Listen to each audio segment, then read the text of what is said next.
It was a Friday evening in late spring, and the neighborhood of Chestnut Grove basked in the soft, golden hues of a setting sun. Rachel and Connor Anderson's home sat at the end of a quiet cul-de-sac, a sprawling suburban oasis surrounded by a perfectly manicured lawn and a pristine white picket fence, as if it were a living, breathing symbol of the perfect American dream.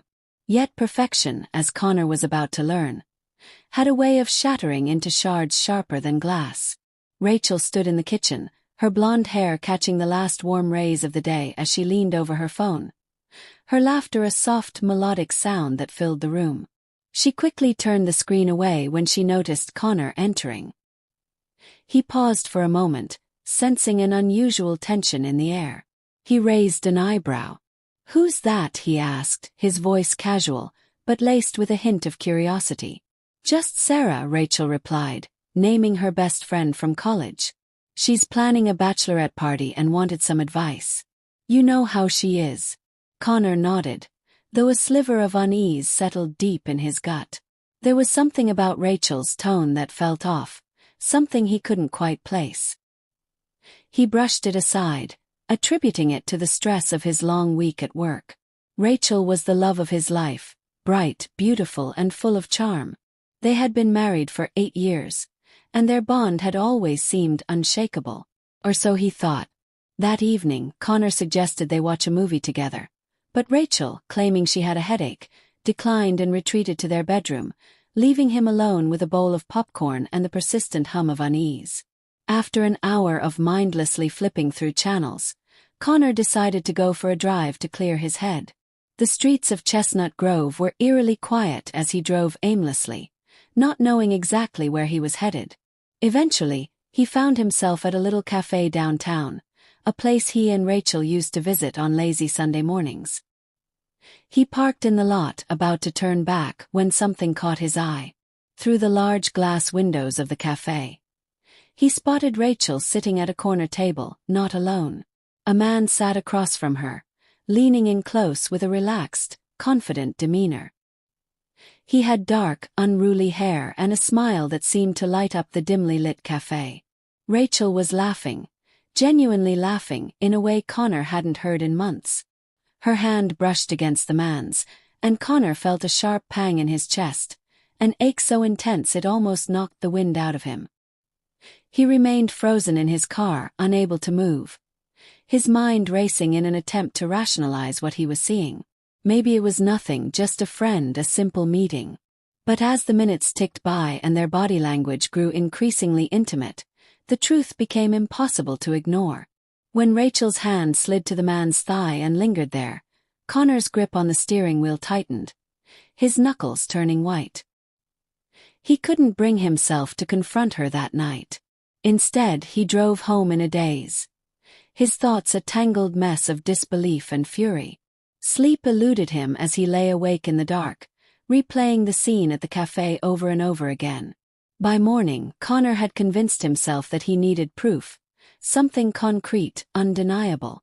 The following day, Rachel was her usual cheerful self, humming a tune as she made breakfast.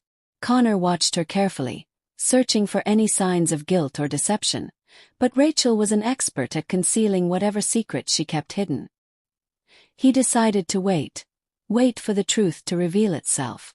And when it did, there would be no turning back. He didn't have to wait long. 2 days later, Rachel announced she was meeting Sarah to finalize plans for the bachelorette party. She kissed Connor on the cheek, her lips soft and warm, and left without a hint of hesitation. As her car disappeared down the street, Connor's resolve hardened. He opened Rachel's laptop, hoping to find something, a message, an email, anything that might confirm his suspicions. Rachel had always been protective of her privacy, but Connor's persistence paid off when he stumbled upon a folder labeled Vacation Ideas. At first, the photos inside seemed harmless enough. Beaches, sunsets, cozy mountain cabins, but as he clicked through, his breath caught in his throat. There was Rachel, dressed in a sleek black dress he didn't recognize, sitting at an unfamiliar bar. Beside her was the man from the cafe, his arm casually draped around her shoulders. Connor's heart raced as he clicked through more photos, each one more damning than the last. The final picture showed Rachel and the man in an intimate embrace, their faces close enough to kiss. Connor slammed the laptop shut, his chest heaving with a mix of rage and heartbreak. The evidence was undeniable. Rachel had been unfaithful, and the perfect life they had built together was crumbling before his eyes. As the sun dipped below the horizon that evening, Connor sat alone in the darkness of their living room, a storm of emotions raging inside him. He didn't know what his next move would be, but one thing was certain: their lives would never be the same. Rachel Anderson had always been the centerpiece of any room she entered, with her golden hair, piercing blue eyes, and effortless charm. She exuded a magnetic allure that had drawn Connor to her years ago. Born and raised in the heart of Texas, Rachel had dreams that reached far beyond her small-town roots. She and Connor had met during their graduate studies in marketing, and their whirlwind romance had felt like something out of a fairy tale. Connor, on the other hand, was the steady rock. A software engineer with a sharp mind and a kind heart, he had grown up in Seattle's rainy suburbs. He found joy in the little things: Sunday barbecues, long hikes, and quiet evenings with Rachel. Their differences had always complemented each other, or so he thought. Then there was Sarah Mitchell, Rachel's best friend since college. Vivacious and outspoken, Sarah had a penchant for drama that often bordered on the theatrical. She and Rachel were inseparable, their bond forged in the chaos of college parties and late-night heart-to-hearts. To Connor, Sarah had always been a wild card, but he never imagined she might be the catalyst for the unraveling of his marriage. And then, of course, there was David Holloway, the man from the cafe. Tall, ruggedly handsome, and exuding an easy confidence, David was the kind of man who turned heads without trying. He had recently moved to Chestnut Grove to open a trendy new gym downtown, and Rachel had mentioned him in passing a few times, describing him as the handsome new guy who had joined her yoga class. Connor hadn't thought much of it at the time. Now, David's name was seared into his mind, a symbol of everything that was slipping away. Connor couldn't shake the image of Rachel laughing with David, her hand lingering on his, and the memory haunted him, feeding the growing storm of anger and betrayal that churned within.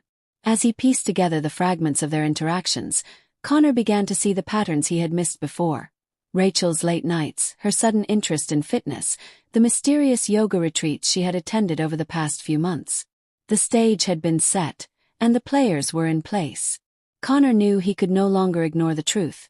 The facade of their perfect life was crumbling, and the secrets that lay beneath threatened to destroy them all. And with cruel clarity, Connor's suspicions were confirmed.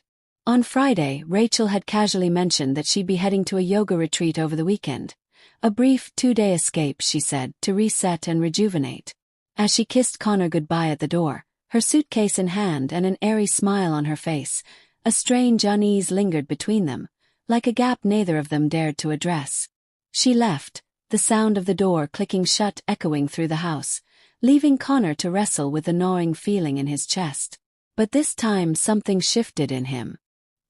His suspicions, long buried, began to rise to the surface, pushing him into action.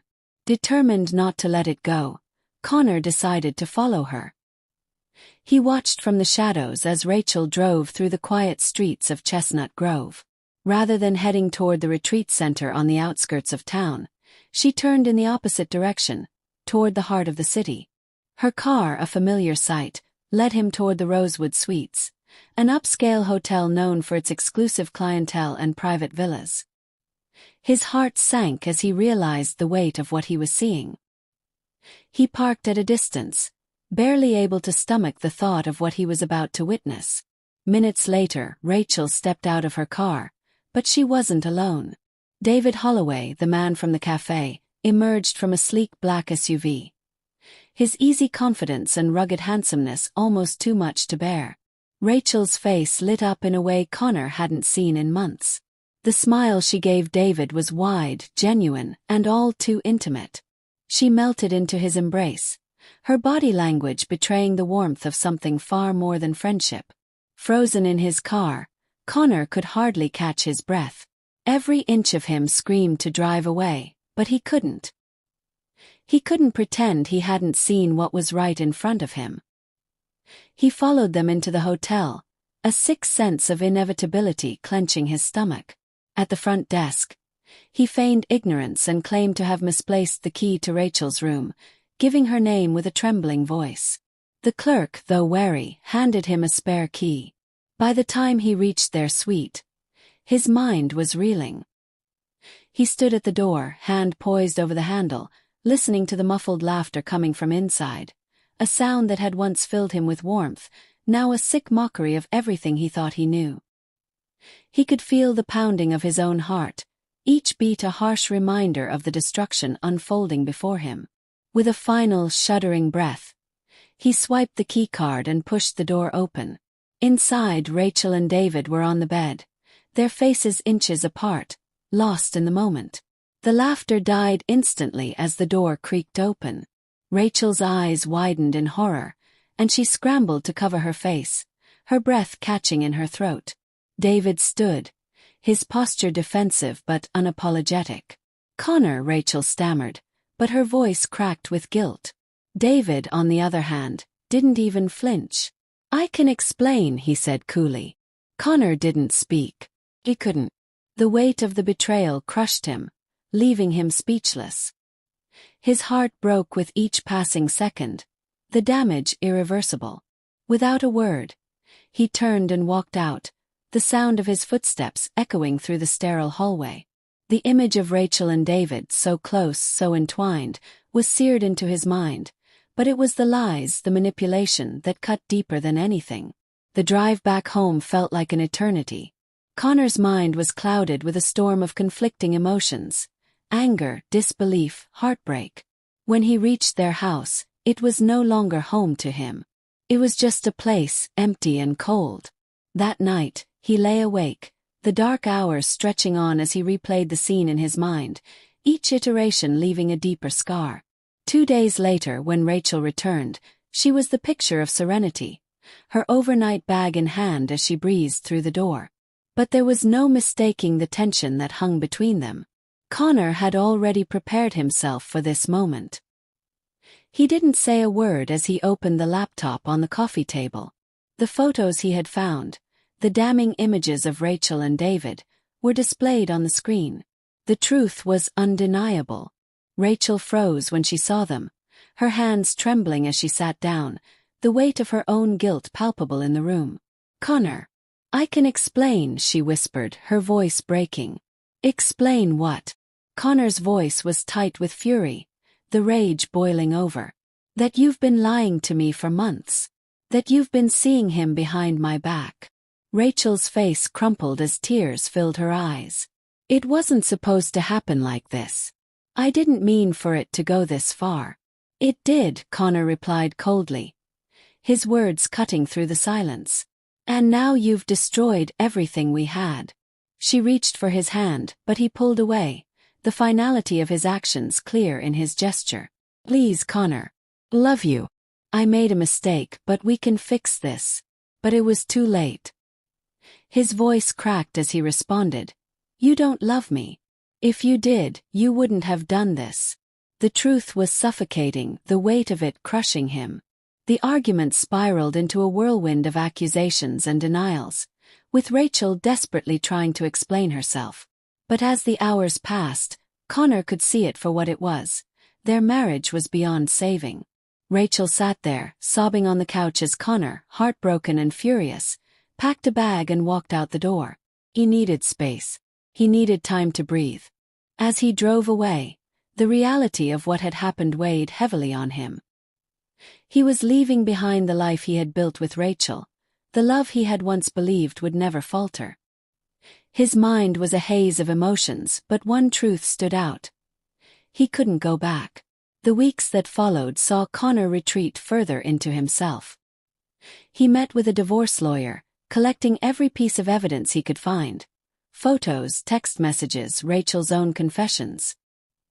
He was determined to ensure that she wouldn't walk away scot-free. Meanwhile, Rachel, desperate to salvage what little she could, sent messages, left tearful voicemails, and even showed up at Connor's workplace, begging for another chance. But Connor remained unmoved. Her apologies meant nothing now, and the trust he once held had been shattered beyond repair. When the divorce papers were finally served, Rachel was blindsided. The settlement left her with nothing but her personal belongings, with Connor taking the house, the savings, and even her car. Her infidelity had sealed her fate in court. As the reality of her situation sank in, Rachel's once glamorous life began to crumble. She moved into a modest apartment on the outskirts of town, took a job at a local boutique, and found herself abandoned by most of her friends, some out of loyalty to Connor, others out of disdain for her actions. Even David, the man she had risked everything for, faded from her life, unwilling to weather the wreckage she had created. For Connor, the emotional scars of Rachel's betrayal lingered long after the divorce was final. He threw himself into work, avoiding deep connections, his trust in others forever shattered. The nights were the hardest, the silence of his empty home a constant reminder of what he had lost. Time passed, and while the pain dulled, it never fully disappeared. He remained guarded, his heart encased in a fortress of self-preservation. Rachel, on the other hand, spiraled. Her life, once full of promise, now felt like a shadow of what it had been. Regret and isolation consumed her. She spent countless hours scrolling through old photos of her and Connor, tears streaming down her face as she relived the life she had thrown away. The bright future she had once envisioned now seemed a distant memory, eclipsed by her own selfish choices. In the end, their story was not one of redemption or second chances.